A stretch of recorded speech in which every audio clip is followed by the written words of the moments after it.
नमो नमः सर्वेभ्यः।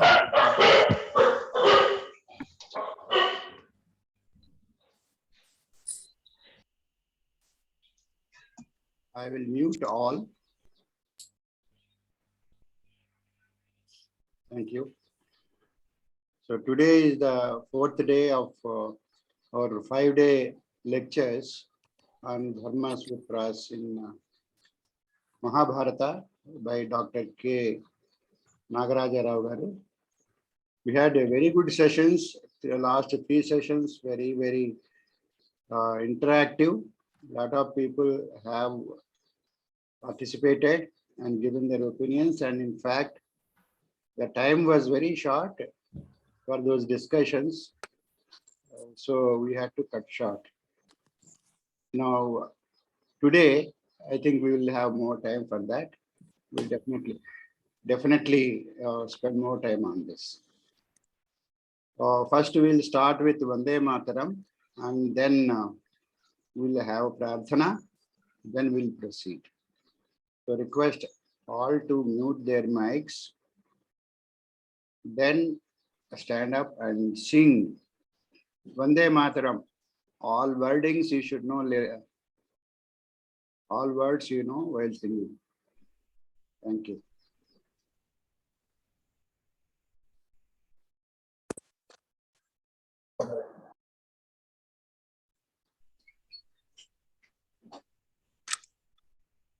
Vande Mataram,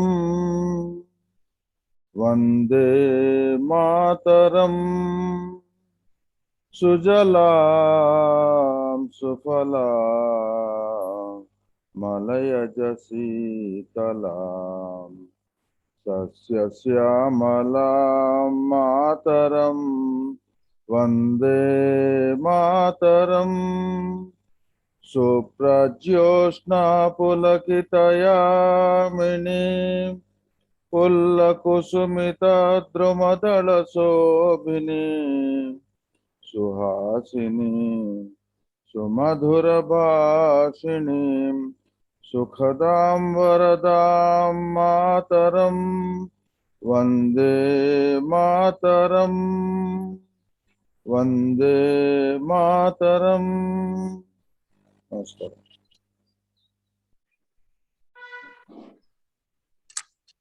Dhanyavadaha, Kalla Chittibabu garu.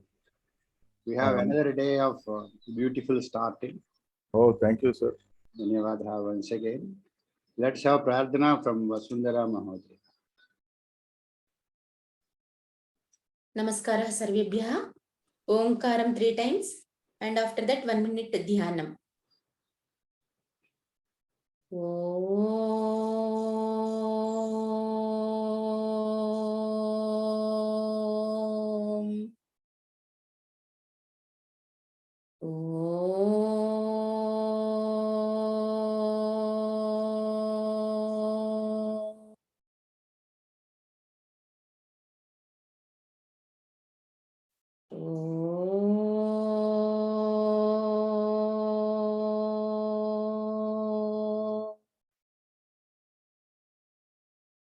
Dhyanam 1 minute.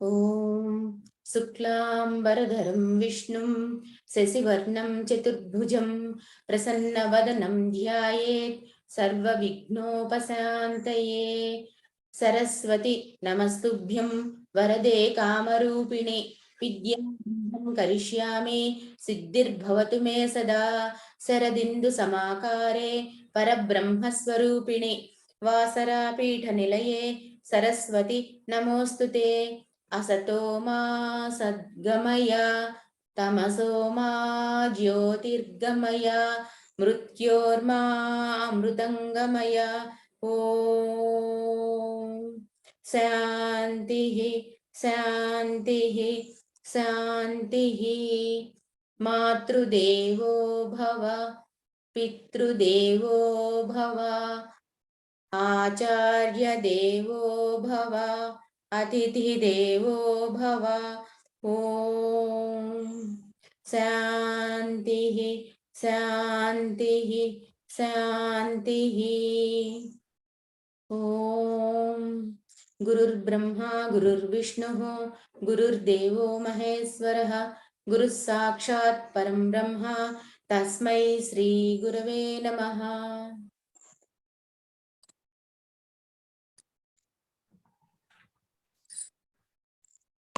धन्यवादः सर्वेभ्यः. Dhanyavadaha, Vasundhara Mahodaya. Now let us start with our session on Mahabharata.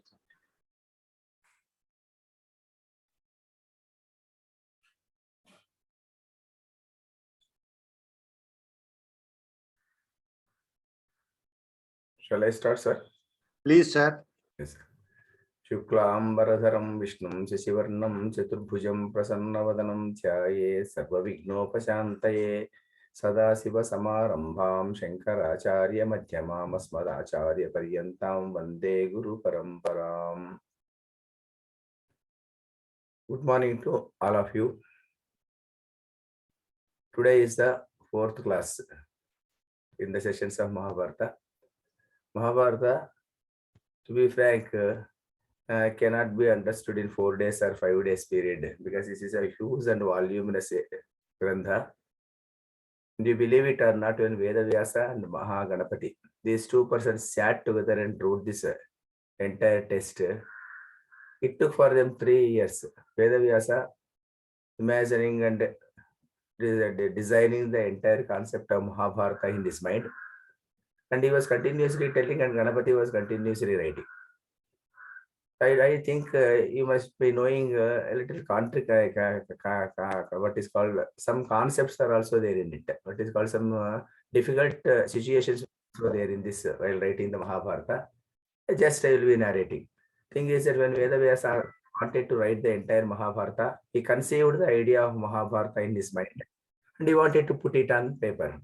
But what he thought was that I will be telling and somebody must be writing. So he approached Brahmadeva. Brahmadeva told, okay, for your speed, there is no other person can sit and he can write. So only Ganapati can write. So he approached Ganapati. And Ganapati gave a condition. I think you must be knowing, still I am telling you because of some reason. Ganapati agreed for it, but he put a condition. The condition is that I will be writing continuously. If you stop at any point of time, I will stop here and go away like that. That is Ganapati's condition. Then Vedavyasa thought for a while, if this man goes out, I may be encountering certain problems in future. Maybe I don't know. Maybe I need to. I may be needing some time. What to do? And what he thought was that, okay, Ganapati ji, I will agree for your condition. But thing is that whatever I tell, you have to understand and you have to write it. And then Ganapati agreed for it. What is nothing is there like that. So Vedavyasa, while telling the story, entire story of Mahabharata, he started putting some difficult shlokas at particular point of place, so that he has to think over other shlokas. So at some point of time, he used to put a very difficult shloka. The difficult shloka will be having 2-3 meanings. So Ganapati sometimes he used to sit for some time, maybe some minutes. Sometimes people tell that it may be some minutes or some hours also sometimes for understanding a particular shloka. By the time Vedavyasa used to put 800 to 900 shlokas by the time. This was how it was written down.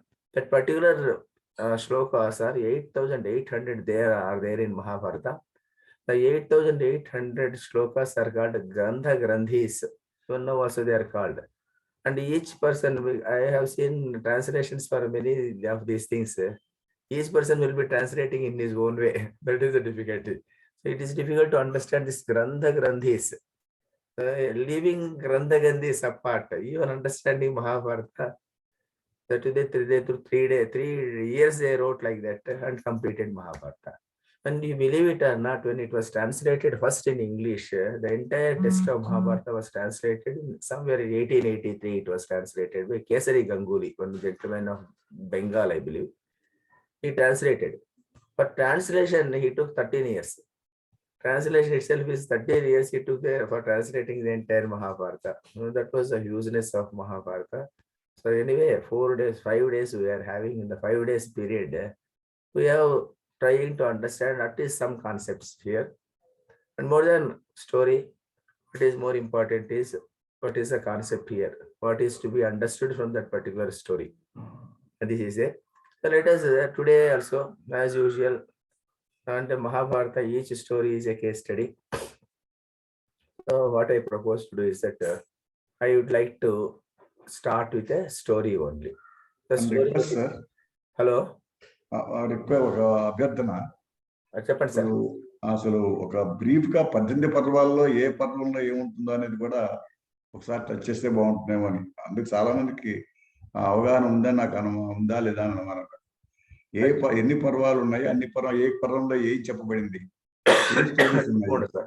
అది ఇవాళ కానీ రేపు కానీ మీరు చేస్తే ఒక 10 నిమిషాలు బాగుంటుందేమో నా ఉద్దేశం. సరే sir, oh yes, no problem, no issue sir, no problem. 18 పర్వాస్ అఫ్ కోర్స్, 18 పర్వాస్ అన్ని పర్వాలన్నీ చెప్పగలుగుతాం, కానీ ఏ పర్వంలో ఏముంది అని కూడా చెప్తాను సార్, రేపు చెప్తాను మీకు. No problem, tomorrow will discuss it. So here today I will be discussing 2 stories. Why I am discussing stories again is that I love to tell a story also in the beginning, because if you don't tell the story, if you begin to tell the concept alone, so if I am going to ask you one question, which is important, Dhanam is important or tapas is important, like that, then if I start something like that, there will be after 5 minutes our mind will go blank. It will not work. Better to understand the story. That is why Veda Samskruti has written so many stories for us. One of the important stories in Mahabharata, this is a story of Indradyumna. Maybe I think whatever stories today I am telling, yesterday, day before yesterday, and all these days, I was telling a popular story only. The popular story which is known to many persons. Karna, Arjuna, Bhima, and all these persons are known to us. But here, the story what today I am telling is, light is not there, no? I think light is now, it is there. But some ring is coming. Okay. Is it okay? There is some ring. For is us, we are okay. seeing, it is very, we are able to see very nice. Nothing, Fine, no fine. problem, sir. Fine, madam. Because if I switch off or switch on, which is good, switch off means it will be like this. Switch on, it will be like this. Okay. No, you are correct. It is very correct. Anything is fine. Okay.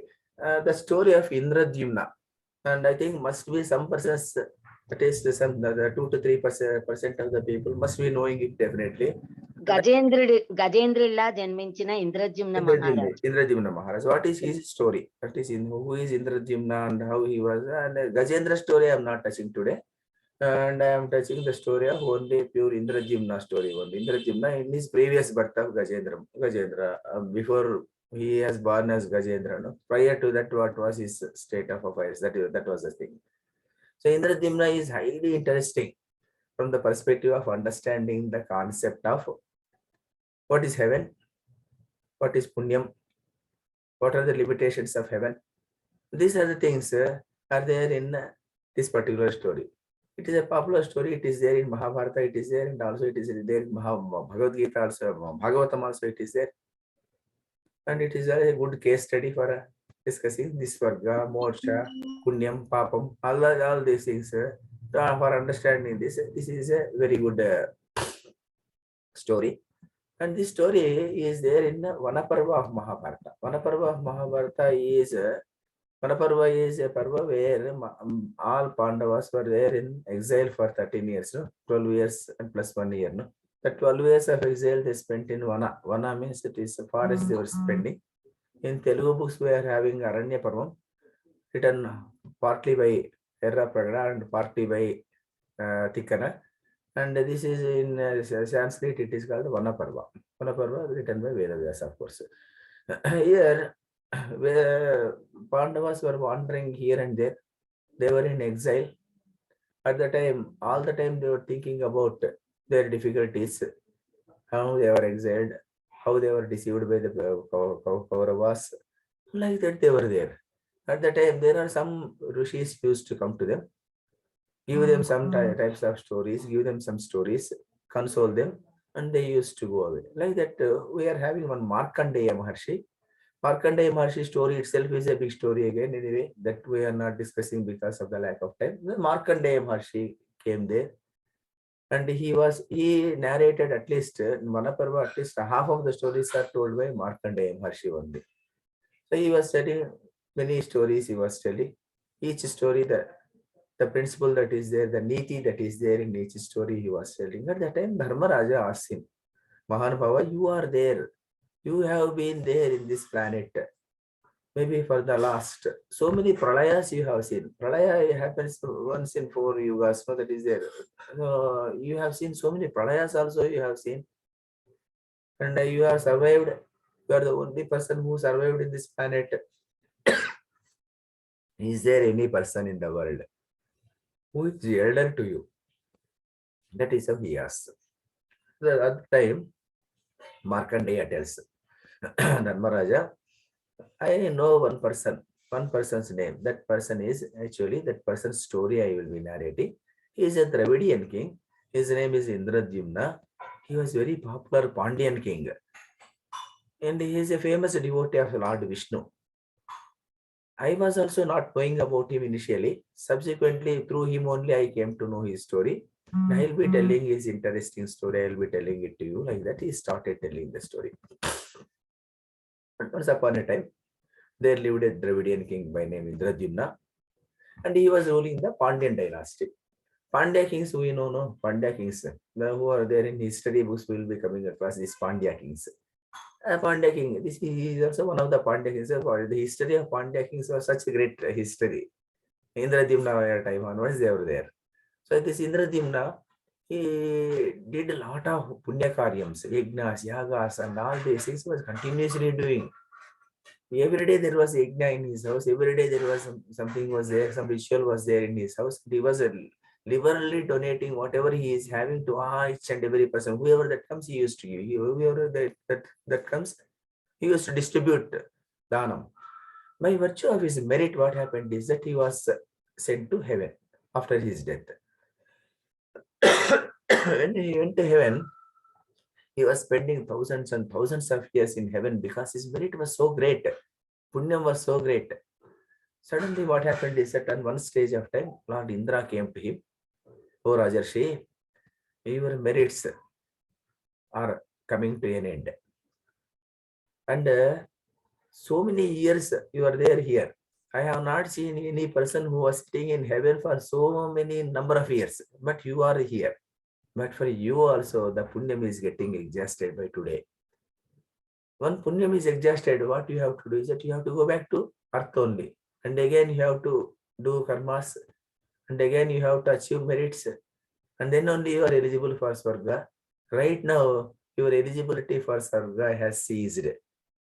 So you have to go back. Then like that he told, and he sent him to Indra. He wanted to send him to Bhuloka. Then Indradyumna told, Hanubhava, your counting may be not correct, I believe. I beg pardon with you. Thing is that I have done much more, many more merits I have done. I think I am entitled for heaven for some more years. I think my kirti or my fame is being recognized even by now also, like that he told. Then Indra tells, if anybody is recognizing your fame or name, even by now, after thousands and thousands of years, then certainly I will take you to heaven. Then Indradyumna told, okay, I will go there, check whether anybody is recognizing me even now. I will go there like that. Indra permitted. Indradyumna come to Bhuloka. He come to Bhuloka and then he has to inquire whether anybody is remembering his kirti or fame. So he wanted to meet some elderly person. Any person is there much elder than him, like that. So what he told is that he approached, and ultimately he came to Markandeya first. That is how Markandeya also come to know about Indradyumna story. In the Markandeya was a person who survived the Pralaya, and he was there.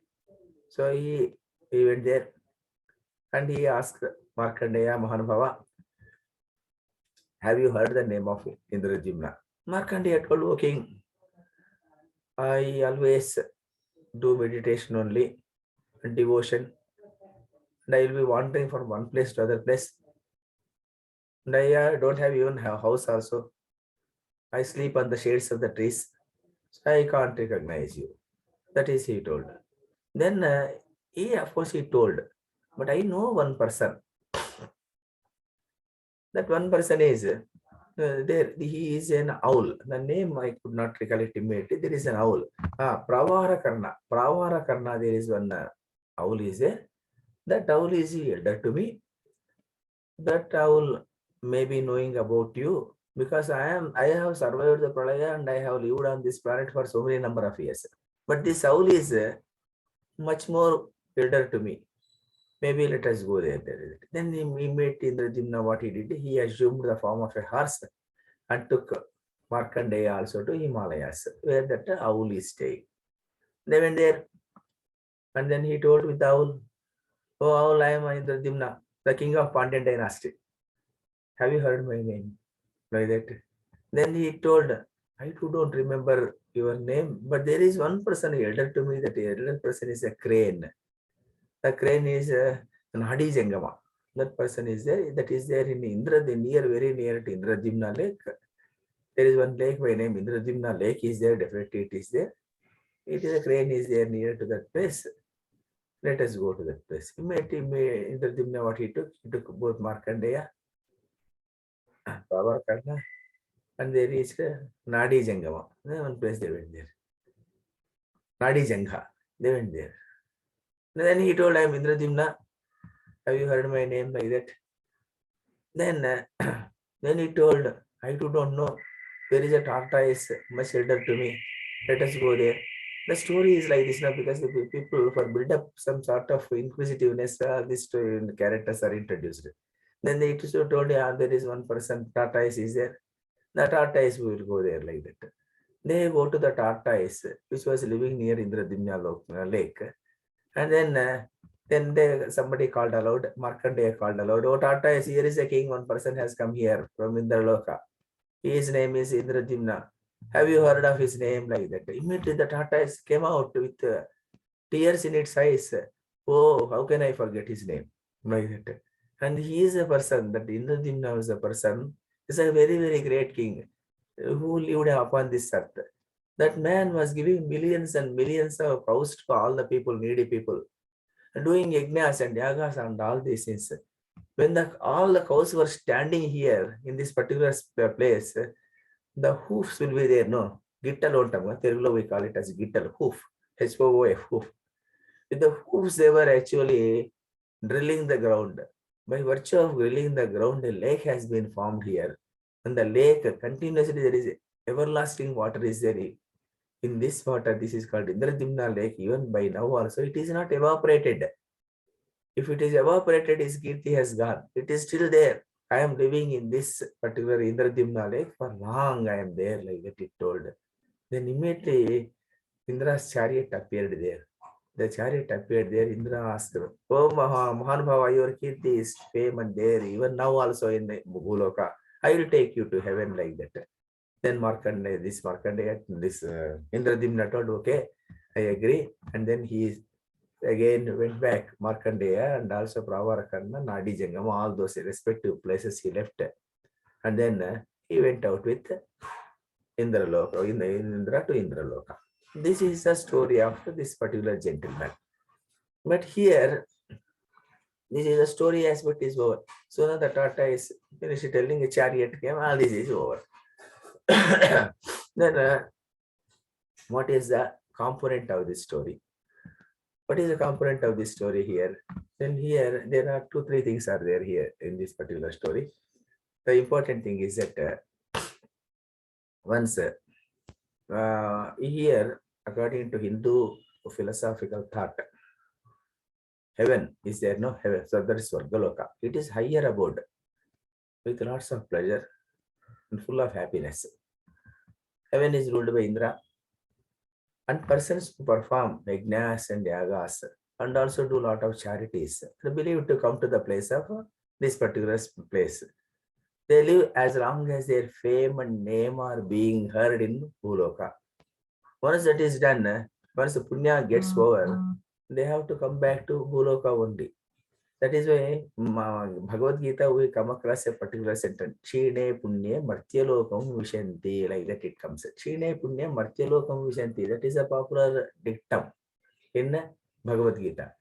Once the punyam is exhausted, you have to come back to Bhuloka again.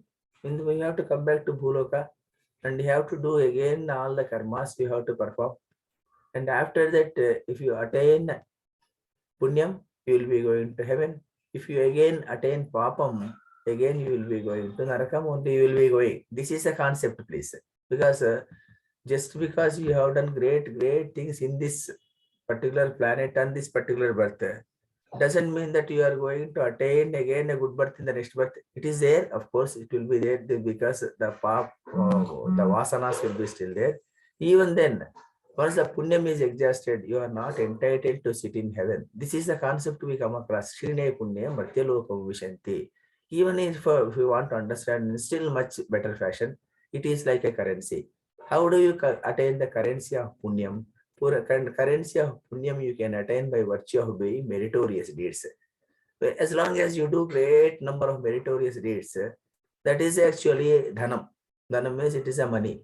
It is a money. When you earn a lot of money, you can go to the high-star hotel, 5-star hotels you can go. You can go to some other distant places you can go. Enjoy there for many number of years and then you can come back without doing any work.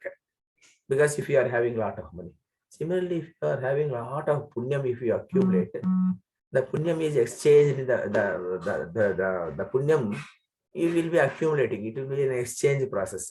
Whatever merits you have done, the merits are exchanged into punyam. The punyam, you will be taking the punyam to heaven, you will be there and you will be there like a currency of other country. Once the currency of other country is exhausted, you have to come back to India. Like that here also, with this currency, you will be taking the punyam currency, you will be taking to heaven and you will be enjoying the planet of heaven. It is a bhoga bhumi, what we can call. It is not karma bhumi. Earth is a karma bhumi. That is called bhoga bhumi. Karma bhumi and bhoga bhumi, again, there is some concept. Some people normally, when the majority of the people I have seen, the dharmic people, they are talking about dharma, they will be telling that India is, Bharata Desam is karma bhumi. And do you mean to say that Bharata Desam alone is karma bhumi and USA is not karma bhumi? Or Japan is not a karma bhumi? Not like that. It is actually entire earth is karma bhumi only. Karma bhumi, meaning of karma bhumi is what we have to understand in the Sanaatana Dharma is that where we perform karmas, meritorious deeds and unmeritorious deeds, both we will be doing here. Karma, all karmas we will be doing. Bad karmas, good karmas, everything we will be doing. By virtue of doing these karmas, either we will be attaining punyam or papam and you will be going according to your destiny. The destination will be leading to you. And again, once that is exhausted, you have to come back again here and again you have to do this karmas. Wherever you are doing this karmas, the entire planet, entire place is called karma bhumi only. What is heaven then? Heaven is bhoga bhumi. There you need not do any karma. You will be there and you will be enjoying the bliss. You will be enjoying all heavenly abodes and all these things. Like a poor person, if he goes to a 5-star hotel on one day, given a high, sumptuous and rich food, how he feels? Same thing only for us also. This is heaven is not our ultimate destination. Heaven is actually a destination only for like a resort going only. It is actually heaven is not sought after. It should not be sought after by any Hindu. That is the principle here. That is why we are having 4 Purusharthas we are having. Purusharthas, I think somebody must have taught you in some other place. Purusharthas, that is called Dharma, Artha, Kama, Moksha. These are the things, 4 things which each and every human being is supposed to attain in his life. Dharma he has to attain, Artha he has to attain, Dharma, Artha, Kama and Moksha. Artha and Kama should be in tune with Dharma. That is how it says. So here we are talking about Dharma, Artha, Kama, Moksha only we are talking. We are not talking about Swarga. Because Swarga has limitations. Swarga is limitations like a resort. If you are having a lot of money, go to a resort, you can stay there for 2 days or 3 days and again come back to your own place only. You cannot forget your place. So like that, Swarga is also it is sort of higher resort, but it is not a permanent resort. If you go there, you have to come back. This is a story that is there. Chine Pune Matyalokam Vishanti, like that Bhagavad Gita tells. Here, there are a lot of discussion is there between Indra and what is called Indrajumna and also Indra. This is a very interesting story. This is one story. Once, similarly, Mahabharata, on some other occasion, it tells that as long as your name and fame is there, you are there in heaven. Similarly, it also says on one occasion, I will be reading that particular shloka.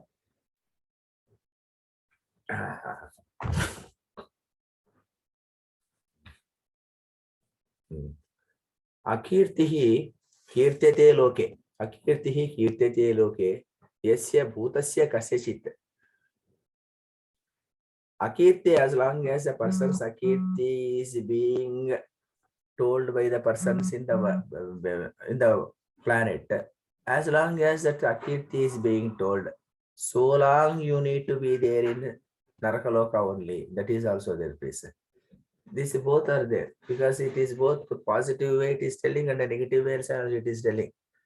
Positive way it is telling that as long as you are in Sargaloka, as long as your punyam is there, you will be there in Sargaloka, it is telling. As long as your name and fame is being recognized in Bhuloka, you can be, it is reverberating like a sound of a ganta, and you will be there in heaven. As long as your akirti is being told by people, you have to suffer only. That is also there. Please. Both are there. As long as a person's sins come up for discussion upon earth and they are felt, the person has to stay in hell only. That is also there in Mahabharata. So this is what we can call this. That is why what is more important from the story's perspective is that we need to attract, we need to attain more and more number of what is called punya karyams only we have to do. Why we have to do punya karyams again? Because as long as we are there on this karma bhumi planet, we will be having a lot of money, we will be earning money, and you will be spending happily. But here, this is Stula Deha is not permanent. It will fall away and it will decay also. When it is getting decayed, you suffer like anything. So what is more important is that you have to accumulate the merit at least. Merit is there at least for some years you can be there in heaven. Auto దొరికింది అనుకుంటే దొరికిందని చెప్తుంది. ఇప్పుడే madam అసలు దొరకలేదు పెట్టలేదు ఆమె అసలు ఆటోనే మాట్లాడలేదు.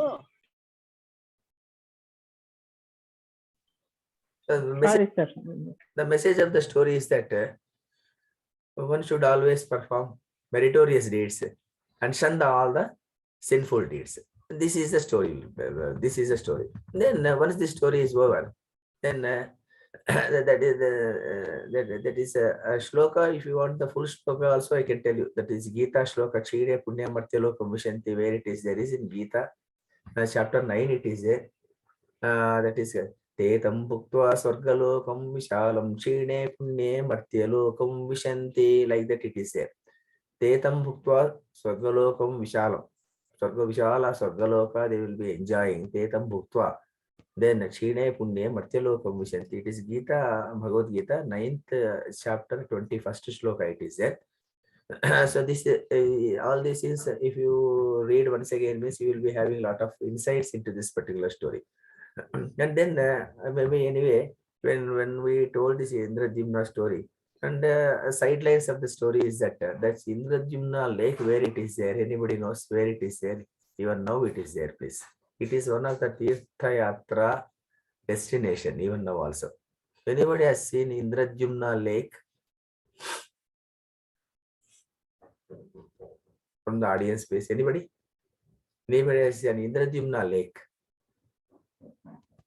I have allowed to unmute. Anybody is there? Anybody has seen it? Means you can please tell me where it is there. Is it Manasarovar? No, sir, it is there in Orissa. It is there. Orissa. Yeah, Puri. It is near Puri. It is near Puri. Yeah. Because I went to Puri at least 3 times. I went there. 2 times when I went the first time, I was not knowing about this story. To be frank. Yeah, it is there in Puri. I have visited when I visited Jagannath. It is there. Not on 12 years back. Initially, first time when I went there, I was not knowing it. when I went there, somebody told that it is a lake of crocodiles. A lake of crocodiles, like that they were telling. Crocodile Park. The name is Crocodile Park. So I went there and then nobody told me anything. I was also not knowing, then came back. Only after reading Mahabharata, I come to know that Indradumna lake. So where is this Indradumna lake? The second time I went to Orissa, at the time I started exploring with some traditional people. That is the Indradumna lake, something I heard like that. That crocodile park is there, no, same thing only they told. And then some person took me there also there. That Indradumna lake is there even now also, that is there in that particular spot. Because Indradumna happened to be a great Vishnu Bhakta, what happened is that Sri Mahavishnu assumed the form of Kurmavatara. When he assumed the form of Kurmavatara, he was staying very near to that particular spot. Because this Kurma, ultimately the crocodile has identified this Indradumna. Because of this reason, Indradumna liked crocodiles also, those times. Indradumna, that crocodile lake was there in, it is in Indradumna lake is there. Indradumna lake is where Indradumna has performed this yajnas and yagas. That is also there. And this crocodile park that is called that particular crocodile is there. That crocodile's park is also there even now also. The lineage is still there. Both are there only. Indradumna lake is also there. At the same time, crocodile park is also there. Both are there. And then Sri Mahavishnu assumed the form of Kurmavatara, and from some 300 to 400 kilometers distance to Srikakulam, that Kurma temple is also there in Andhra Pradesh. Of course, Orissa, Andhra border it is there. So this is of course some sort of historical way if you want to correlate, if you want to connect this particular thing. This Indradumna lake and all this is there, even now it is there.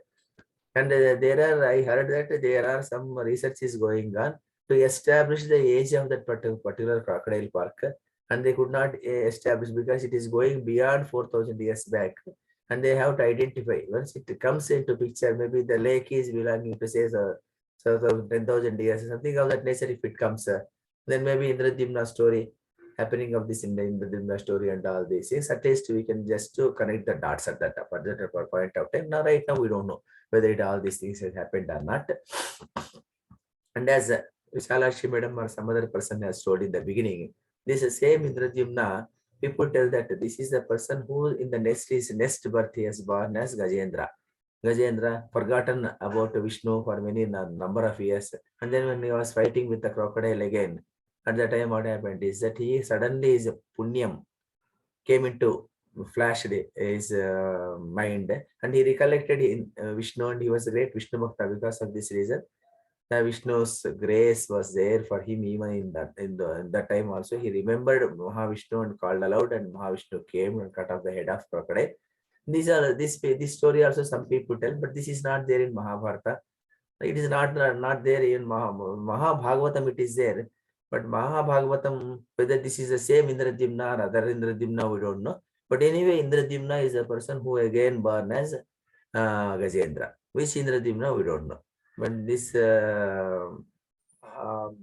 crocodile lake and this Indradumna lake and all this is even now present in Orissa, it is there. And this is the story of what we can call Indradumna story. Once this story is over, I want to switch over to one more story just for comparison. Because here we have seen that Dana is great. Dana, giving charity is a great virtue. And also it is a great virtue. Definitely it is a great virtue by virtue of which we are going to get heaven. Sure, we are going to heaven. But what is tapas? Is tapas is great or Danam is great? Because I have told you that we are having Chaturveda Purusharthas, and one is Dharma, Artha, Kama, Moksha. And never moksha, Swarga is never mentioned. That why Swarga is not mentioned means the Swarga will be fitting to the frame of that Kama. Kama is there, no? Dharma, Artha, Kama, Moksha. And that Swarga will be fitting into the what is called the fulcrum of this Kama only. And what we are supposed to attain is not this Kama is desire. Kamaya's desire we know. Kamaya desire of anything for that matter. I am having a desire for building a big house. I am desire for staying in the USA for 100 years. Whatever it, I don't want to desire some other desires, whatever desire is there. All these earthly desires are, these are the desires which we are trying to attain a little better sort of living. This is there. Swarga also fits here only. And that is why our people were telling that our Sanaatana Dharma says that it is the aim of the person is not Swargaloka. The aim of the person is called, what is called moksha. What is moksha? Then if we, in order to attain moksha, only charity is not sufficient. Charity, if you are giving, at the same time you are going to Swargaloka means and you have to come back again. That is there. So here, then that is why Dharmaraja asks again, which is more important? Dhanam is important, tapas is important. Then the Rishi was telling, he wanted to know, it is great. Then he comes there and he was trying to tell, oh Dharmaraja, certainly what you are asking is a good question. Charity is certainly a great thing because people will be going to forests, people will be going to different other places, they go to distant places, stay in some other countries. Why they do all these activities, leaving the families in India, they go to other countries. Of course, I'm not commenting on those type of things. Anyway, they go, they leave their own place and go to some other distant place, leaving the families here. Families are apart. Why all these things are being done? Just to accumulate wealth. The hard-earned money, for the sake of money, for the sake of wealth, they will be doing all types of activities. There are some people who can even become slaves also in other person's houses just to earn money. And giving out this hard-earned money to some other persons is not a small task. It is definitely a great task. It is a great sacrifice, I agree. Because of this reason only they will be attaining called, what is called Swargaloka, they will be attaining after performing charities. From this, if they perform charity out of this hard-earned money, then it is definitely charity. But there are some other methods by means of which tapas is some other method that is called, that is going to assure you beyond what is Swargaloka. You can go beyond Swargaloka. That is called tapas. Then Dharmaraja again asked Markandeya Maharshi, can you tell me any story of the person who has done Dhanam and also and for tapas also? Can you narrate any story like that? Then he started narrating a story of one person. His name is Mudgala Maharshi. If anybody is there, Mudgalya Gotram is there, they may be knowing about this particular Rishi. Otherwise, majority of the people may not be knowing this Rishi, Mudgala Maharshi. Anybody heard his name? Yes, sir, we heard. We heard, no, madam? Yes, madam. Mudgalya Maharshi. Who is that person, madam? Ma'am, you heard his story? అంటే ఆ story నాకు విన్నాను కానీ అంత గుర్తులేదండి. గుర్తులేదు madam. 108 మహర్షుల చరిత్ర ఉంది కదా, I went through that book and I read all the stories of all Maharshis. Maharshila Charitra, this is covered, madam. I have not. ఉన్నదండి, నేను ముద్గల మహర్షిది చదివాను నేనైతే. I am having the book, madam. Maharshi. I am having the book of Maharshila Charitra, but I did not read from that place, madam. I have to verify, madam. Maybe ఎక్కడి నుంచి అయినా అయితే మౌద్గల్య మహర్షి, ముద్గల మహర్షి. Both are same, madam. Maudgal is a Gotram we call, and Mudgala Maharshi is there. Anyway, that story now I will be telling. Once upon a time, there lived a Maharshi. He was extremely pious person, a man of righteousness, and he was a very poor person. He was living in penury with very frugal means of living. His earnings are very, very less. Why? Because he has taken a vratam of Shiloncha Vritti. Shiloncha Vritti is one more terminology that we come across in Sanaatana Dharma. Shiloncha Vritti. Shila Vritti and Uncha Vritti. Both are put together. Shiloncha Vritti we call. What is this Shiloncha Vritti? Shiloncha Vritti means there are certain people who will be taking this type of vratam. Vratam, I told you in the, I think last class or last before class, I was telling about what is called vratam. Vratam means and some sort of oath they will be taking in the beginning of their life. Maybe they will be taking at particular stage of their life, stating that no, from today onwards I will be doing this type of activity. That is called a vratam. Even shunning of certain items. I don't take any what is called irulli and onion. I will not take. That is also a vratam only, because your determination, firm belief, that is willpower. All these things are displayed here. There are some persons who will be telling, "I tell only truth, come what may." That is also there, please. Sometimes you should not tell truth. That is that, but that those things we will be forgetting all those things. But anyway, the vratam is there. That here also there is one person, it is Mudga Maharshi, he has taken a vratam. The vratam is that I will be doing Shiloncha Vritti. Shiloncha Vritti means these are two aspects here. Picking up of the grain from the desolated field. This is normally the farmers will be coming and tilling the farm. Once the entire harvest is over, they collect as much as harvest as possible. And sometimes it is difficult to collect the rest of the things. Particularly, you can see that grains are there, small grains will be there. They take out all the grains. After taking all the grains, also 1 or 2 grain will be left over in the field, because you can't lift everything, no. That is why. So this, then even if somebody comes and takes out the grain, it is not an objection. It is not stealing also, because the farmer has taken out everything he has taken out, and which he could not take out, he has left in the field. And so 1 grain here and 1 grain there may be there, like that. And picking up those grains from that desolated field, and from that preparing the food and eating once in 15 days. This is called Shila Vritti. Then Uncha Vritti is, he will also be doing the same type of activity only, but here he will be picking the spike. Spike means Telugu we call it as kanki, sadda kanki, ragi kanki antam kada. It is containing of so many grains. The spike picking. He will pick up the spike. If grain is not available, the spike, if it is available, he will take out the spike, bring to the house. 1 or 2 small grains may be there, he will pluck it out, and then he will be using it for the purpose of his lunch or dinner, whatever it may be. This is called అవునండి. నాకు ఇప్పుడు గుర్తొస్తోంది ఈ కథ కరెక్టే.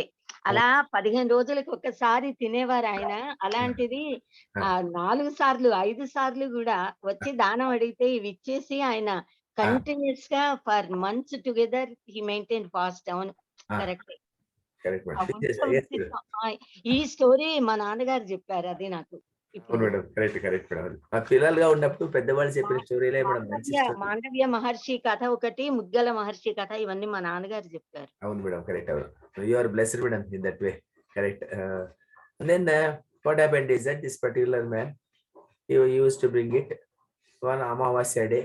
He used to prepare the food, and then he used to serve it to Brahmins first. Brahmins are other persons who are in need. He used to serve first, and then only he used to take the remaining food.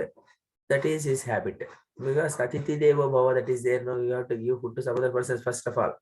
Because you believe it or not, a few years back, villages, people used to wait for some Atiti to come. Until an Atiti is traced, they don't take the food. That was their practice. Now, if any Atiti comes, we will be giving coffee and sending him out. That is because if we serve coffee, that is fine. No, that is enough indication that you are not going to give him any food. So like that we will be sending out, because we can't bear any person, because everybody is too materialistic. We are so busy people nowadays. No, so busy people, we can't spend time really. That is how, whether we like it or not like it, the consumerism and materialism have pervaded our lives in such a way that we can't find time to spend. We can't spend time with any guest. If any guest comes, first we will be looking at our watch when he will go away, like that. That is the situation now.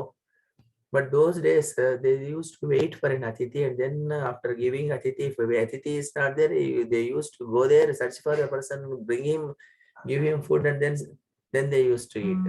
This is that is some sort of vratam some people were having. Anyway, leave it aside. Anyway, this man, he was doing like that. His fame spread like anything, that Lord Indra come to know about his greatness. And then he was on all Amavasya days. Indra used to come there, and he used to take the harvest that is being given out by him in the yajnas, because he is such a great person. One day Durvasa heard his name. Durvasa Maharshi is one more Maharshi. He heard his name. He wanted to test him only. Then he came on Amavasya day in the form of a Rishi only. He came and he asked for food. This man served the food for Durvasa. Durvasa took the entire meal, leaving nothing for him, and he left, telling that I'll be coming again on some other day like that. So Mudgala, with happy face, without any indication in his mind, any indication in his face, any nothing is there in his nonchalant way, he gave it to Durvasa. And again, Durvasa came on the next Amavasya, like the 6 times he came. All the 6 times, this person served the food without any hesitation. Then what happened is that this Durvasa was very much pleased by his charity, nobility, good heart, and all these things. Then he came and told Mudgala Maharshi, you are really a great man. Because I can tell you one thing. Hunger is there, no? Hunger always leads a person to forget Dharma. These discussions are very important in Mahabharata, because normally if you read the general story, you will be forgetting all this. Hunger is there, no? Chudabada, if it is there, normally if you forget Dharma. That is there, no? Even now also we will be experiencing in the house. Normally we may be having some sort of discipline that unless my son and daughter comes, or my son comes, or my wife comes, I should not eat. Maybe that is there. Maybe if they don't come at all after 2 o'clock, 3 o'clock, also what we do? We take something first. Achuda, because we forget Dharma. So that is why hunger results in forgetting Dharma. Hunger also destroys your braveness. And also more over and above, the tongue is there. No, this tongue is always taste crazy. So all these things you have overcome. Because of this reason, you are really a great personality. You are worthy to go to heaven. Like that he was telling. By the time, suddenly, believe it or not, a chariot appeared before that place. It came. It is Lord Indra's chariot came. Somebody came in the chariot to pick Mudgala Maharshi. Physically only, physical body, because Durvasa is not a small Rishi. He told, with physical form itself, you are entitled to reach heaven. The chariot came. It wanted to pick this Mudgala Maharshi.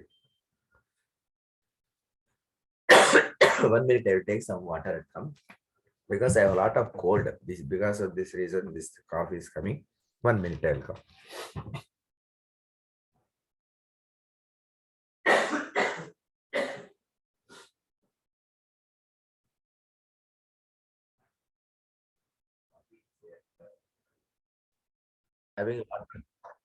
I have a lot of cold is there. That is the reason one thing. Anyway, I have taken water. So he was telling, Durvasa was telling, hunger is such that it makes the person forget the Dharma. It makes the person become very timid, and he will be forgetting his braveness. And above all, the taste crazy tongue will not leave the person like that. You have desired, you have overcome all this is because of this reason. Physical body, you are worthy to reach heaven like that, he told. And then suddenly, Indra's chariot appeared there. One person was there in the chariot. He wanted to bring this Markandeya Maharshi to the particular space. What is called higher plane, that is Swargaloka. But he refuses even to go to heaven. Yes, madam. Then what happened is that, then when the envoy came, then he was telling, oh Rishi, a person of Punyam. Then the Mudgala Maharshi was not very much interested in going to heaven immediately. And he wanted to ask, what is heaven? Please explain me, what is heaven? If you explain that, should I go or should I not go, I will be deciding. You please explain what is Swarga like that. Then he started narrating, oh Rishi, a person with great punyam or merit passes through the gates of heaven. Those who do not do any tapas or any yajna or any yaga or any good thing, meritorious thing, he cannot think of heaven also. Those who dwell in truth, dharma, dana, shama, tapas and all these things, those type of persons will be reaching heaven only. Rest of the persons will not be there. Heaven is a happy place. It is a Swargalokam, is actually a Bhoga Bhumi. It is a Sukhalokam or Bhogalokam. people will be enjoying their punyam. What is called they will be thriving upon their punyam in this Vargaloka. But here, then all these things he was telling. He will be having a lot of happiness. Then, but he was also telling. Then Mudgala asked, what are the limitations of heaven? Then he was telling, it is not a permanent happiness. The quantum of punyam defines the time of your stay in heaven. That is there. Once the punyam gets exhausted, one has to return back to earth only. And he has to do again karmas in the karma bhumi, like that he told. Mudgala heard him. And he was very much, he learned what is heaven. Then he told, okay, I want to attain a permanent peace. Not this type of temporary peace I don't want. Which is that loka, please tell. Then he was telling it is Vishnu loka. Vishnu loka, it is abode of, that is called moksha loka or Vishnu loka. That is a place, but for that lot of tapas is required.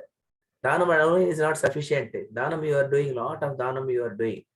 Dhanam is there, but with virtue of charity and all these things, you can reach our place. But dhanam associated with what is called tapas, if that is also there, then you will be reaching Vishnu loka, he told. Then Mudgala told, happily told, yes, I am very thankful to you. I don't want to come to heaven. Please excuse me. Please tell Indra. And he politely refused his request. And what he did was that he started sitting in meditation also. Meditation, tapas and all these are equal terminologies only, no? Dhyana balam. What is it? Dhyana balam. He attained dhyana. Why it is important means if we continuously do dhyana, the discriminating intellect, then Gita itself says that Dadamitam buddhi yogam tam, like that it is there. The discriminating intellect will be given by God. Because if you continuously do meditation, what will happen is that by virtue of which the God is graceful to give you the buddhi yogam. Buddhi you will be giving. Buddhi means the discriminating intellect he will be giving to you. Once the discriminating intellect is there, means you can decide which is attainable and which is not attainable, which is to be aspired for, which is not to be aspired for, and all these things here, it is there. So with this, I can able to earn Vishnu loka, like that. Then he started doing dhyana, and also he was not leaving his uncha vritti and shila vritti, because that is his basic earning.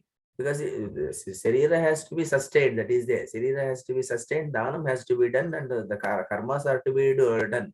Because as long as they are there in the planet, we have to do karmas. We cannot forget karmas place. Because in Bhagavad Gita, akarma is there. No, akarma is not promoted at any point of time. You are supposed to do karma as long as you are there in the earth.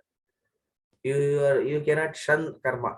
I know I don't want to do anything, because if I do something, if I'm going to attain punya, if I don't do something, I don't get merit. And why doing karma itself, I will be sitting like that. You can't do like that. Any person for that matter cannot sit even for a minute without doing any work. Please, any work means something you will be thinking in the mind, something you will be doing, some activity, or something you will be doing, some activity will be there. So this is why he has to do the karma also. So he was doing that karma of what we can call Silo Vritti, and also giving dhanams to any person who is going to come. At the same time, he was sitting continuously in dhyana. By doing like that, he attained. Ultimately, he attained moksha loka only, and he attained moksha. Not going to moksha loka is not there. It is attaining moksha only. He attained moksha, that is supreme bliss. He attained what is called merged himself with the Paramatma, and then he became he got great fame and name in this world. Like this, he told the story. What is this story tells here? This story is actually an extension of Indradyumna story only. Indradyumna story, we heard about the limitations of heaven and all these things. But here, what we come across is that by virtue of doing here, you may think that Indradyumna was a king, because he was having a lot of money. He was giving danas. It is not like that. Dana is something, whatever small thing you are having, how much you are giving is more important.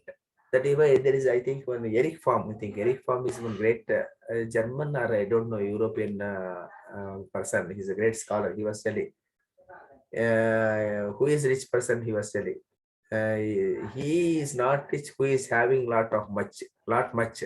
but he is rich who gives much. Something of that nature. One great quotation he has given. Eric Fromm, E-R-I-C-H, Eric Fromm is there, no? Eric R-M-N, something is silent. Eric Fromm, we call him. That Eric Fromm has given this statement. Here, what is saying is that whatever little you are having, out of which E-R-I-C-H, F-R-O-M-M, Eric Fromm. This is the greatest personality, is an intellectual personality. He was telling that, and now I take out one place I have written down. Not he who has much is rich, not he who has much is rich, but who has given much is rich, who has given out much is rich. That is important, please. If you are having a lot of money and you are giving 1%, that is not correct. Then you are not a great donor. What is more important, that you are having $1 and you are giving $0.50. That is great. The person is having thousands of dollars and he is giving $1 is not a great person. That is not a great charity.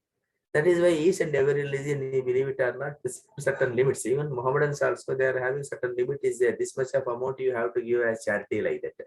In the scriptures also we are having. Dharma Smriti also it is mentioned how much you have to give out, how much you have to spend for other things, how much you have to spend for ignorance and diagnosis. It is also mentioned. Our expenses are also defined in Dharma Shastra. So here also what is more important is that charity is something, how much you are giving out of whatever little you are having, that is more important. So here, whenever you are giving, you should not think about yourself all the time. Whatever it should be there for tomorrow, you should have it, and the day after tomorrow, you should have it. My son should have it, and my son's son also should have it. If you begin to think like that, you can't donate, please. Donation is also a great gift. By virtue of donating, you will be earning what is called a lot of peace of mind you will be getting. So you try to donate. If those persons are not in the habit of donating something, try to donate something and you will get a lot of happiness. Give to some person. The person will be happy, feeling very happy, and he will be going away. And then you will be getting a lot of peace and happiness you will be getting. That peace you cannot, you have to experience only. That is also there. So that is why charity or dhanam is held in high pedestal in Hindu philosophical text. Charity has to be given, and again with all piousness only you have to give it. That is why only Taittiriya Upanishad we come across a famous shloka. Shraddhayadeyam, Ashraddhayadeyam, Shriyadeyam, Huryadeyam, Bhiyadeyam, Samvidadeyam, like that it will be telling. So how you should perform charity means, even while giving charity, you should fear. Why you should fear? Fear is that, and then if you are giving this charity, maybe what will happen is that God has given me so much. Out of that, I have given only this much, small amount only I have given out as charity. Then you have to fear the God, because God may punish me in future. That is a biyadeyam, no? You have to give it with the fear, you have to give it. Then one more thing is that you have to give it all humility you have to give. And you have to give it Gupta Dhanam again. While giving the Dhanam, you should not be publicized. If you publicize it, what will happen? Maybe the other person may feel bad, because while taking the Dhanam, he may feel that he is inferior person. That should not happen. His prestige should be protected. Like that, you have to give the Dhanam. That is why only taking photos while giving Dhanam is not permitted in Hindu Dharma Shastra. Sanaatana Dharma says that while giving Dana, when you give Dana, and you have to forget the Dana. Once you are given out only, you have to forget it. Don't expect anything from that particular person. And at the same time, give the Dhanam not known to other persons, not being observed by any other person. Don't pronounce it also. That is why some places, Udupi, some places if you go, sometimes they will be announcing. What they announce is that today somebody has donated the entire Annadana purpose. He has donated. He has not given his name. He wanted that his name should not be told to any person. No, that is there. There are some persons who will be telling, so and so Nagaraja has given so much of Dhanam today, like that they pronounce. That is not Dhanam, please. By virtue of which you have lost your what is called the efficacy of Dhanam, you have already it is gone. So Shraddhayadeyam, Ashraddhayadeyam, Shriyadeyam, Hriyadeyam, Bhiyadeyam, like that it is there in Taittiriya Upanishad. So all these things are there. So the Dhanam is given a lot of importance, because Dhanam is definitely great, but at the same time, Dhanam alone is not sufficient to reach moksha. Moksha is something which you need to attain by means of tapas, discriminating intellect, and all these things should be there, and you have to attain that one. So this is Like Veda, this from Markandeya Maharshi was telling that because Durvasa was telling, hunger destroys the person's intellect, like that he was telling. That is why only we come across, of course, out of the way I'm telling, Veda Maharshi, that great scholar, that great sage, he himself tried to curse Kashi on one occasion. Varanasi, he went there, he was in hunger. So because he could not tolerate the hunger. Hunger is there. When hunger is there, we forget Dharma. So he tried to curse Varanasi. At that time, of course, Annapurneshwari came. That is a different story. Is there the story? Of course, that is not there in Mahabharata. It is not there anyway. The story out of the story is there. Like that, we are being told that Vishwamitra stealing the dog's flesh to quench his hunger. And of course, people tell that that is all spiritual purposes only. They have done for the sake of humanity. But anyway, physical form they have done it anyway. This is called hunger. It is difficult to control the hunger. This Pudgala Maharshi is great because he controlled his hunger, he controlled his anger, he controlled all his senses. And at the same time, he was doing the Silovruchi Unchavrutti as a vratam, and again donating, and again he performed tapas meditation also. By virtue of all this is what happened is that he was blessed with moksha by Lord Vishnu. This is how this story goes. This is how we have to understand what is here in this study. What we have to understand is that today, just a summarization purpose, heaven is not the limitation. Heaven has a lot of limitation. Heaven fits into the particular spot of kama only. So our pusharthas for dharma, artha, kama, moksha. So we have to attain moksha only. That is our important destination, and not attaining what is called Swargaloka, because Swargaloka, if we go there, we will come back to Karma Bhumi again. And Karma Bhumi is not India alone, is not Karma Bhumi. The entire planet is Karma Bhumi. Wherever you stay, you have to do karmas. Then either you have to attain merit or you have to attain demerit, and according to which your destination is drawn. And this is all these things. And the tapas is the dhanam is important. At the same time, tapas is more important. Both dhanam and tapas, if you do, you are certain to attain moksha. This is a brief summary of these two stories put together. If anybody wants to ask any question, you can ask me, sir. I have a question regarding yesterday's lecture. Yes, sir. Tell me, sir. 2-3 questions. Yeah. The Laksha Gruha Dahanam done by Bhima is with the consent of Dharmaraja? With the knowledge of... Here, there is one thing we tell now, because the person who does it, who promotes it, who abets it, persons are same persons, no? Like this, Dharmaraja, Bhima is putting the fire and taking away Dharmaraja, means Dharmaraja's consent, tacit consent is definitely there. Dharmaraja need not tell, I am permitting you to do like this. Bhima is putting, because he has to take the responsibility. King has to take the responsibility. But then, did they do any prayaschitta for that? No, sir, they have not done any prayaschitta. Prayaschitta is not mentioned in Mahabharata. Nothing is there. They have not done. Okay.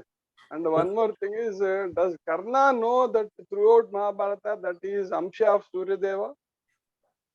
Sir, Karna? Does he know that he is Amsha of Suryadeva? Because he said Surya appeared only in dream.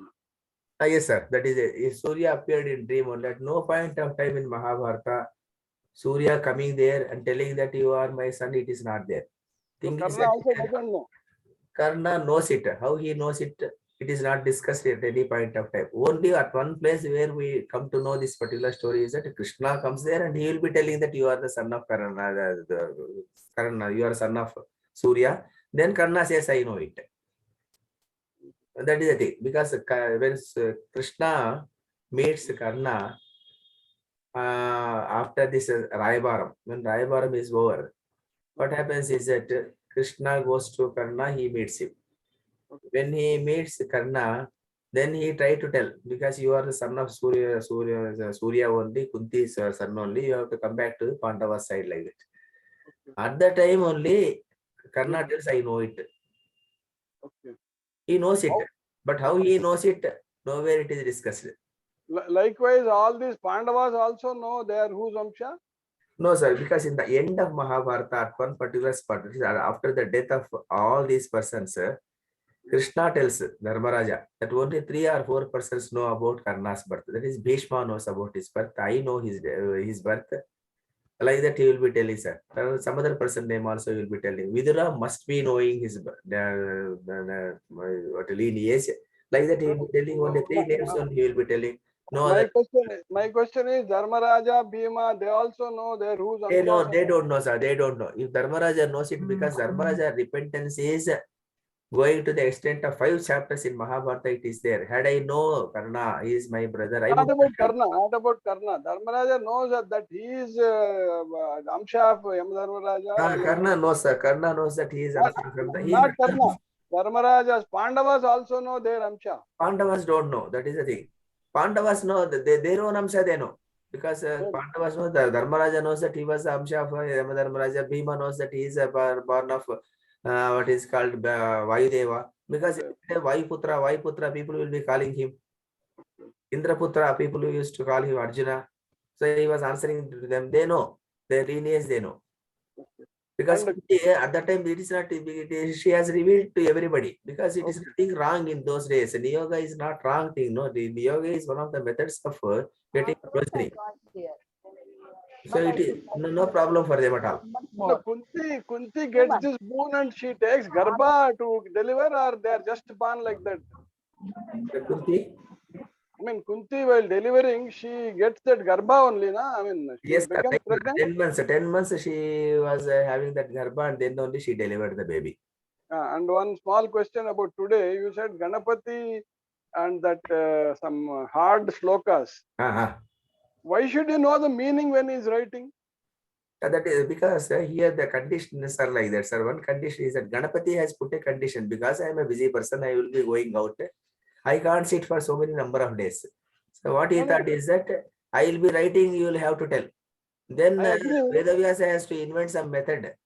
No, I agree, but you said he should know. He gave difficult slokas, then he is taking time to understand. But Yes, sir, because it is only for the purpose of gaining time for Veda to think over some other slokas. I agree. My question is, why should he understand while writing? He can simply blindly write, no? Sir, if he is going to write, he may be faster sometimes, and he will. Ganapati has already put a condition. If you stop at any particular point of time, I will leave away. I don't sit here. Veda thought maybe I may need some time in future. In future, I may need to think over certain things. At the time, if Ganapati leaves out, what to do? He has to retain Ganapati all the time with him only. When he wanted to retain Ganapati with him all the time, what he thought is that, okay, I am putting one more condition to you. Ganapati agreed, okay, he is a great scholar. He will understand. He is a personification of knowledge, all knowledge and all these things. He thought I can understand everything. But what is the dating of this? They both writing this. It is, when is it dated? Date I too don't know, sir. When it was done, which date it was done. Mahabharata war took place on 5104 BC. People tell. It is Veda must have written afterwards only. Dating is prior to Mahabharata only. And dating is prior to Mahabharata, of course, correct. Dating not is exactly, date is not known. Exact date is not known. Because there are many controversies even with regard to the date of war also, sir. Because 5104 people, some people tell that it is not 5104, and they will be measuring at Krishna's death when it happened. So many, because old past, no, each researcher will be telling something. And again, what is called conceptualizing it and coming to a conclusion is a difficult task only, and something we have to agree. Ultimately, many scholars, what they have agreed, we will be agree. Right? Which is the place it was written? Mahabharata, is in Himalayas, sir. It was Badri only, na Badri. Badri. Badri is in Himalayas only. Yeah, there is that Vyas Guha and Ganesh Guha. Vyasa Ashrama is there. No? Vyasa Ashrama only it was written down. Yes, sir. Not in Naimisharanya. Not in Naimisharanya. Naimisharanya, it was told. Romana Maharshi is there, no? That person. He has told, that is a name. Sutapura, Vaishampayana told it to all these persons. Janamejaya told. Vaishampayana told to Janamejaya. The same story was heard by Ugrashrava. The Ugrashrava came to Naimisharanya and he told to other rishis. Thank you very much. Yes, sir. Thank you. Jansi madam has raised her hand. Namaste, Mahodaya. Namaste, madam. Thank you. Thank you for giving so much good knowledge in the morning. Dharmas are very well described by you. We wanted to learn more from you actually. And this question is, I just wanted to ask this question on behalf of my father because he has this doubt since long time. You said that Dharmaraja went Swarga with Sasharira because he doesn't have any lopa.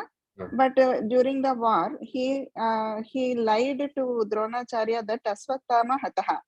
And he was asking, Dharmaraja know that Aswathama is Chiranjeevi. Krishna knows that Aswathama is Chiranjeevi, and Drona also knows that Aswathama is Chiranjeevi. And at that point of time, how this lie was told by Dharmaraja, and how the Drona believed that Aswathama died because he knows that he is Chiranjeevi. So this and one thing is Dharmaraja lied. That is lie is a defect.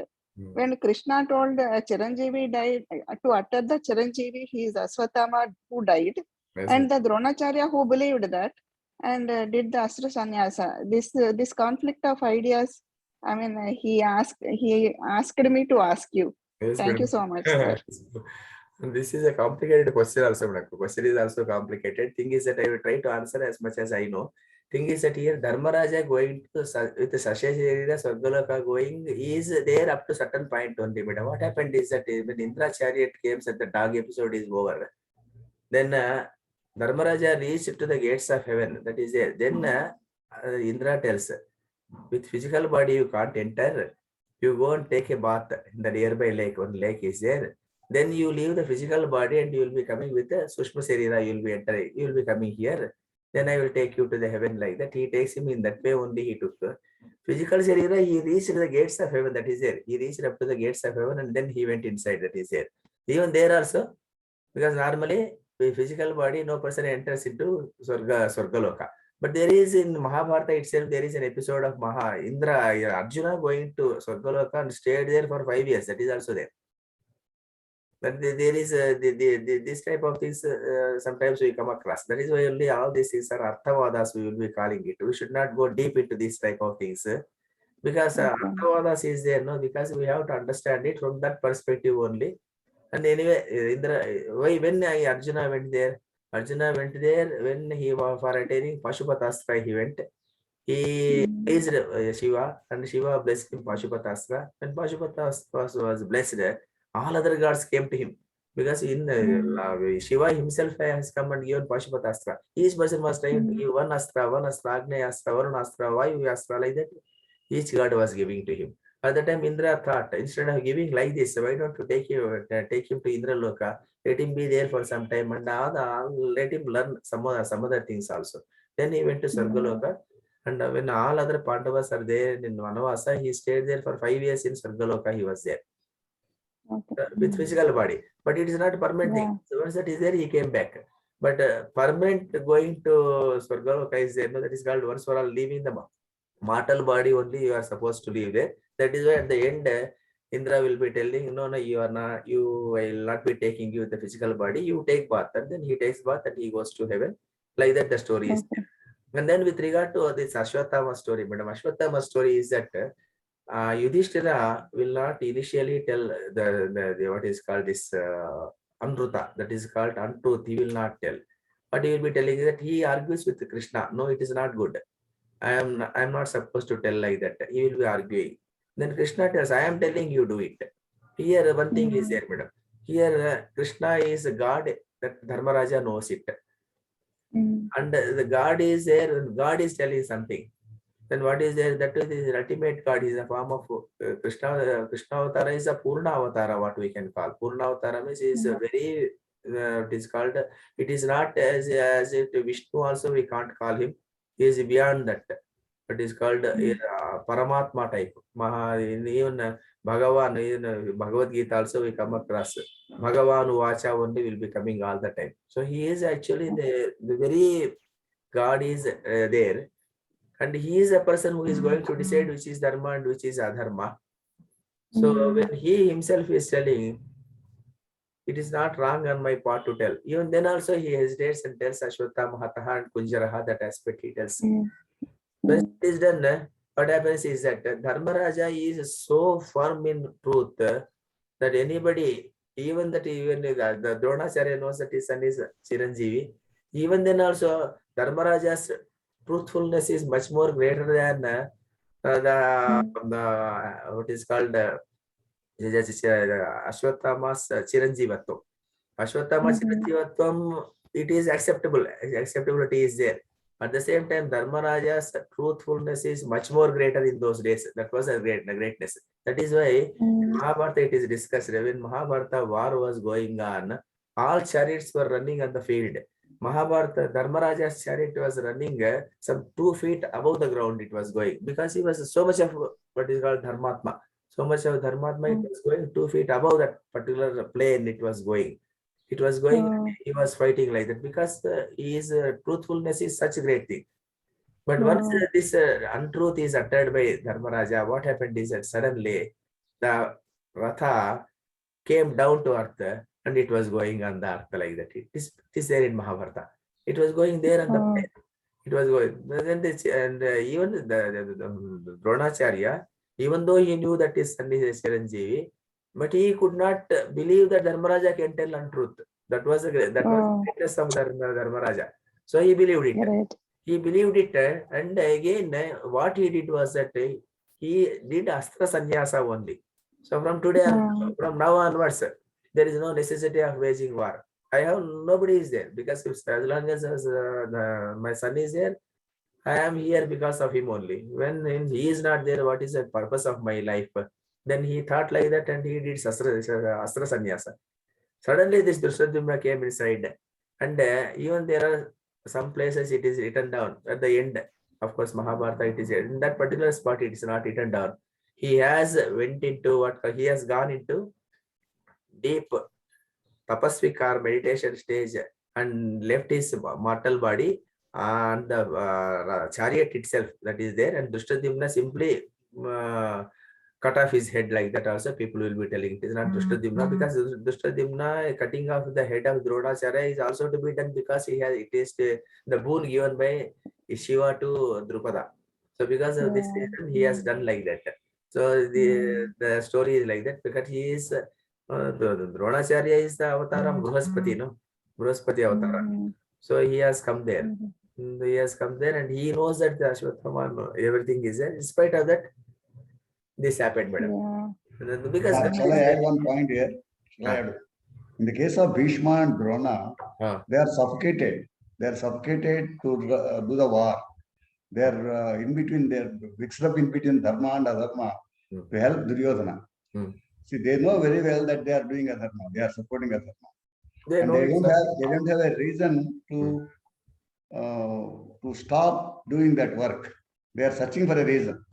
So that searching for a reason, the moment the reason came, immediately they took the chance of it. Sorry, this is that's why I think it is an opportunity they have taken to come out of that bondage of they have with Hastinapuram and Dharma Duryodhana. To come out of that bondage, they are searching for a reason.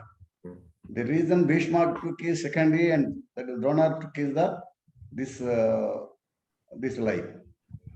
So the moment that came surface in the public, they have taken the opportunity and left together. Otherwise, they would not have left. May I ask questions? Yes, if Ashwatthama is Chiranjeevi, then where Ashwatthama is living to be believed to be living? Any idea will tell? Once. Sir. Do you have any idea? Anything you heard about Ashwatthama afterwards? So this is actually Ashwatthama living in the earth is actually, they tell that he is there in Girnar forest in Gujarat. Girnar forest is there, Girnar forest Gujarat. Normally he is still there, people tell. And this is actually, if you listen the lectures of Malladi Chandrasekhar Shastri. Malladi Chandrasekhar Shastri is an eminent authority. Recently only he died. His grandfather's friend, one gentleman, he was telling in Mahabharata episodes only, he was telling that particular gentleman, when he went there, he saw Ashwatthama and he narrated it. And in these Mahabharata lectures, that is there. And Girnar forest is there like that. Chandrasekhar Shastri has told in his lectures. He was seen also. He was seen also, spotted by some person like that.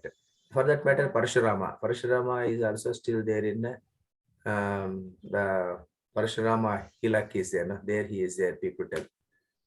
And Parashurama was not to be seen by any other person. Only Dharmaraja has seen him. And only few persons only he will be giving audience like that, people tell.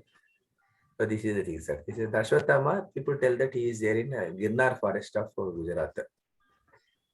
But some And- believers are there who think that Ashwatthama stays in Himalayas. And is it correct or? Actually, Lord Hanuman. There is a belief and all these things are some aspects normally, sir, which normally the present day limitations of our knowledge, we are thinking all these things. Maybe some few years back, thousands of years back, our seers could perceive the entire world. They could perceive, they could write astronomy, astrology, and all these things. They told that it is Bhugola. Kurmavatara time itself, it is Bhumi is described as Bhugola only. They discuss it, and whenever it is a flat one, they never discuss it. I think is that this type of knowledge they could foresee or perceive it by virtue of their dhyana or tapas meditation, whatever it may be. Because we are not doing anything nowadays. No, we can't even sit for 5 minutes for meditation. Yes. And in that case, how can you attain? Because Anima, Garima, Mahima, all siddhis are there. No, till recently, many persons were having all these things. People were telling that Satya Sai Baba was having all these things. I don't know, because there are some people they tell that these siddhis are there. So many persons were having these siddhis, Parakaya Pravesha, and all these things are not new ones. They were there. They were being followed. They were being practiced, perfected, and all these things were there. And the thing is that because after this materialistic culture has cropped into our age, and we are not sitting even for Sandhya Vandan also. And then how can we expect to have all that knowledge? And because I was telling the same thing only. On one occasion, there was one person, I was teaching for MBA students. One of my professors, my colleague professors, he was telling, what is there in Bhagavad Gita? I read it in 2 hours, nothing is there in it. Then I told him only one thing, one question I asked with him. Sir, how many hours, how many times you have read Bhagavad Gita? Not even one time. Then how many hours you have heard of it or read it? 2 hours, he told. For teaching these MBA students, how many years you spent? And 22 years. 22 years of knowledge is required for teaching MBA students. And 2 hours of learning from Bhagavad Gita. How can you say that nothing is there in Bhagavad Gita? And you have to read for 22 years to read it. Then tell that it is not correct. So similarly, here also perceiving and all this is this is actually if you even now also we come across many stories, we come across many sadhu people will be telling suddenly something has happened. Yesterday I was telling about the Shankaracharya film I was telling. Then one person came. By the time the Lord Shiva was introduced as a Chandala, at that time the dog was not there because these people were fearing. If dog is introduced, there may be some persons who are fighting for the rights of animals. Those persons may come. They wanted to avoid the dog. Suddenly one person came, one Chandala person only came. That person told here there should be a dog should be there, and he left. Afterwards they looked around, he was not there like that. So God comes in the form of a human being only. The only thing is that you have to perceive. Only thing is that if all these side beliefs and all these things are also very important. If belief is not there, normally what will happen is that we are nowhere because these things are there. We have to understand from this perspective only, sir. Because one thing is that you have to practice. You also do Anima, Garima, Mahima, and all this is try for it.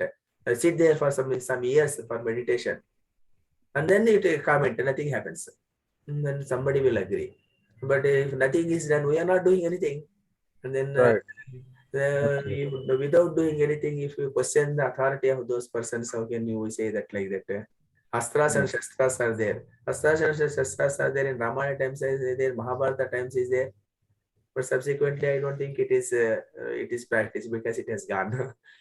This is how I perceive, sir. I don't know whether I'm correct or not. No, sir. It was only a question from my side. Nothing. Yes, sir. Yes, sir. That is correct. I don't know much Yes, sir. about That is there. Because But- there are some people who have seen it. They are telling, we have seen that Malal Chandrasekhar Shastri lecture. If you hear, in one of the lectures, he told my grandfathers that then he has seen Ashwatthama and Ashwatthama talking to Ashwatthama like that. And we don't know, maybe some things, all these things are there. One of my uncle was a strong believer of or a disciple of Ashwatthama, and he being in Himalayas. That's the reason I'm asking you. Yes, sir. That may he is there, sir. He is Girnar forest. He is there. I heard, sir, like that. And I heard from some other source also that he is there in Girnar forest. Okay. Don't know, sir. Maybe that's Nice, In sir. fact, they say Kanchi Paramacharya could see Hanuman also. Maybe, sir. We don't know. In some book it is written like that. Yes, sir. Kanchi Yeah. Periyar. Yeah, he saw Hanuman. Hanuman. Chandrasekhar Chandrasekhar Saraswati. Yes. He has seen as a Hanuman. living God on earth, a living God. Yes, Yeah. yes, they say he has seen Hanuman. He himself has given it in other song. Yes. Mahaperiyar has seen it. Ramakrishna Paramahamsa story is also there. Ramakrishna Paramahamsa has seen Kalika Devi. People think that is there. Yes. Because he was doing a lot of meditation, lot of practices, all these things are there. Those So we are talking about the Sapta Chiranjeevis. Hanuman is seen by him. Maybe, sir. Nagaraja received the Natya Shastra from, Sankita Shastra from Narada in the form of Brahmin. Okay. That is also a story was there. Yes. Nagaraja received one book from a Brahmin. From that, Somewhere they told that Ashwatthama is the one. What is Babaji Maharaj? Babaji Maharaj was guru of Lahiri Mahasaya. Shamacharan Lahiri Mahasaya's guru, Babaji Maharaj, he is same as Ashwatthama. Someone it is told. Sir, it is not Sapta Chiranjivas, it is Ashta Chiranjivas. I have posted it in this one of chat also. It is Ashta, not Sapta. But Shloka says only 7. It is Ashta, sir. What I have read, I have just this one. Bali, Krupacharya, Hanuman, Vibhishana. as per Slokam, it is only 7. Shloka is 7 only. Saptaite Chiranjeevi, 7 only they mentioned, madam. I don't know, 8th one, I don't know. 7 is in one this one I read it. 1 second, sir. It is Ashwatthama, King Mahabali, Veda Vyasa, Hanuman, Vibhishana, Ashwatthama, Balivyasa, like that is Krupacharya, Parashurama, Rishi Markandeya. That Shloka doesn't say Markandeya. Markandeya is not there in the Shloka, madam, anyway. Yeah. This is about 8 immortals, that's what they have mentioned in this one book. కానీ మార్కండేయుడు చిరంజీవి. ఆ శ్లోకంలో మటుకు సప్త అయితే చిరంజీవిన అని వాళ్ళనే ఇచ్చారు. కానీ మార్కండేయుడు చిరంజీవి. నమస్తే అండి, నేను రామకృష్ణ. ఆ శ్లోకంలో అశ్వత్థామ బలిర్వ్యాసు అనే శ్లోకంలో సప్తైతాన్ సంస్మరే నిత్యం మార్కండేయ మధాష్టమం అని తర్వాత మళ్ళీ కంటిన్యూషన్ కూడా ఉందండి. కరెక్ట్ అండి, మీరు అదే విధంగా నేను చదివిండేది. అష్టమ అనేసి లాస్ట్ లో ఇచ్చారు మార్కండేయ అని. మార్కండేయ మధాష్టమం జీవేద్ వర్షతోపి సర్వవ్యాధి నివర్జిత అని వస్తుంది. అవును. What about Dhruva is not Chiranjeevi?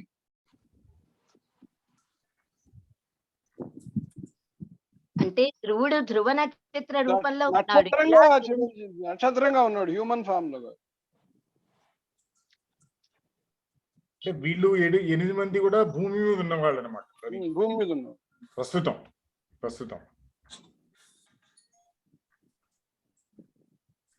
రేపు ఆంజనేయుడు బ్రహ్మగా అవుతారని కూడా ఒక కథనం ఉంది. కాబట్టి నెక్స్ట్ బ్రహ్మ ఆయనే అని చెప్తున్నారు. కాబట్టి అలా అంటే ప్రస్తుతం భూమి మీద ఉన్న వాళ్ళ విశ్లేషణ అక్కడ ఇచ్చారు అనమాట. I think it should be in English because others may be feeling it difficult. This Chiranjeevitam also is only for one kalpam, I think.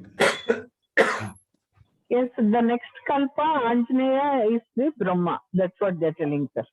For the next kalpa, Anjaneya will be the Brahma. That's what. Okay, now I think we have done lot of discussions on the topics today. Anything else, sir? We want to continue, or shall we close? Close, sir. I just want to remind once again, make a brief complete knowledge of Mahabharata, what is there in that, to all the people. That is the basic aim of this test. The first level course, what we are all discussing, higher level thing we did all these 4 days. It's very good. It's excellent. It's I thank Nagaraja Garu for giving an excellent perspective into the Mahabharata. And but I request spend few minutes, about 15-20 minutes, give the complete 18 how many slokas are there, how the Mahabharata is, the concept of 8,000 slokas or 1 lakh slokas, how it formed, and the basics of Mahabharata and its construction portion of it. And then which is the authentic Grantha to be followed by the people now, which is the authentic Grantha. If somebody wants to say this is the Pramanik Mahabharata, which one is to be followed? Yes. That these aspects, the basic aspects of the Mahabharata, the statistical aspects of Mahabharata. Yes, sir. Please tell tomorrow. Yes, sir. Then each parva, how many parvas are there? Each they tells what, and what is the importance of that parva, like that. Okay, sir. We'll do. And some people are asking, our students are asking for some material also, sir. Anything about Mahabharata, whatever you have to, if you can give any material, they would be interested. Some people are, many of them want to have some material if available. Madam, there are two things, madam, here I would like to tell you is that my perspective, material is, I have prepared some material already, and I will be posting in my blog, madam. That is there already. It is blog is running to some 1,000 pages. It is there already. Mahabharata. Okay. That is, you can see it in unclekatha.com. UNCLEKATH. Yeah, you can give that link. Link People can see that and read that. Chat box, sir, unclekatha.com. Okay. It's in English, madam. It will Yeah, it's in your profile also it has been mentioned about unclekatha.com. Here, if you give the link, sir, we will post it in our group. That. This is unclekatha.com is one thing, madam. The second thing is that and I am writing the books, madam, to be frank, because blogs will be going away after some days. The blog will not be seen. So that is why I have written down perspectives of Dharma from Mahabharata. Virata Parva I have written, and Virata Parva, it is available in Amazon also. It is there. If my name at Virata Parva, if you type, it will be coming. But Amazon it is there. The Vadi Parva now it is almost finalized. It is under printing, but it will be coming for printing. But here, like this analysis of stories only I am writing, because unlike to traditional fashion story will be there, and again what is analysis that is there. So this unclekatha.com I have presented for Telugu people. I have been telling Pillala Kosam Mahabharatam like that, but in fact it is for elders only. And the stories are also available in YouTube. It is available. Pillala Kosam Mahabharatam. If you type, and my name, if you type, it will be coming. This unclekatha.com, almost earlier I was writing every week I was posting one story. For the last 1.5 months, I have not posted anything because I was constructing the house. Recently, only we shifted the house. Not at all arranged. That is why only it is like this. Because of this busyness, I did not do in the last 1.5 months. What all references you have told now? Can you just send as a post to us? This 4 days lecture, sir. No. Just a few 2 minutes. Last 2 minutes, you told the references where we can reach you. That make it as a post. That's what I'm saying. Yes, what sir. all you told just last 2 minutes. Yes, sir. Please make it as a post and put in the group so that everybody will have a record and see for the story. These are the 2 ways you can do, sir. This is my mail ID and also this is my phone number.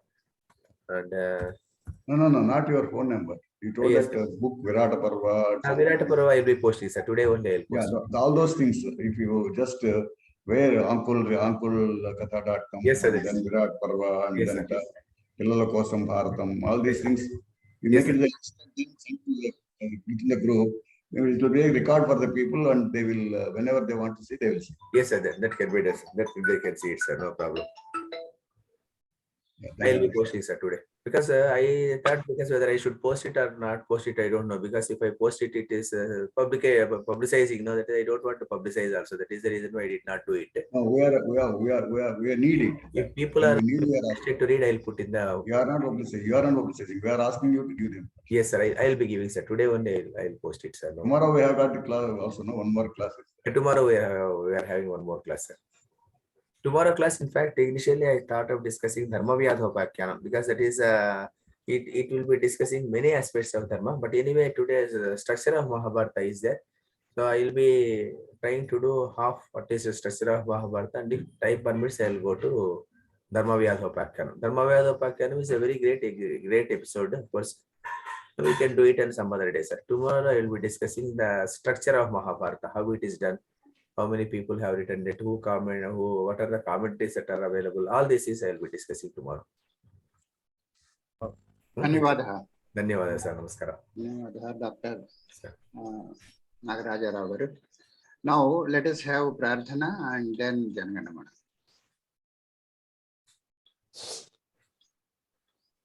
स्वस्ति प्रजाभ्यः परिपालयन्तां न्याय्येन मार्गेण महीं महिषाः गोब्राह्मणेभ्यः शुभमस्तु नित्यं लोकाः समस्ताः सुखिनो भवन्तु सर्वे भवन्तु सुखिनः सर्वे सन्तु निरामयाः सर्वे भद्राणि पश्यन्तु मा कश्चित् दुःखभाग् भवेत् ॐ शान्तिः शान्तिः शान्तिः ॐ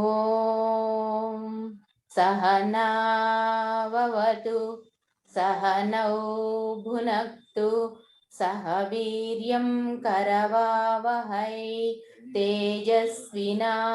तेजस्विनावधीतमस्तु मा विद्विषावहै ॐ शान्तिः शान्तिः शान्तिः सत्यं वद धर्मं चर सर्वे जनाः सुखिनो भवन्तु ॐ गुरुर्ब्रह्मा गुरुर्विष्णुः गुरुर्देवो महेश्वरः गुरुः साक्षात् परं ब्रह्म तस्मै श्री गुरवे नमः धन्यवादाः Dhanyavadaha Vasundaraj. अस्तु महोदय Now we will have Janaganamana. Challa Chitti Babu garu will sing. All of us, let us stand.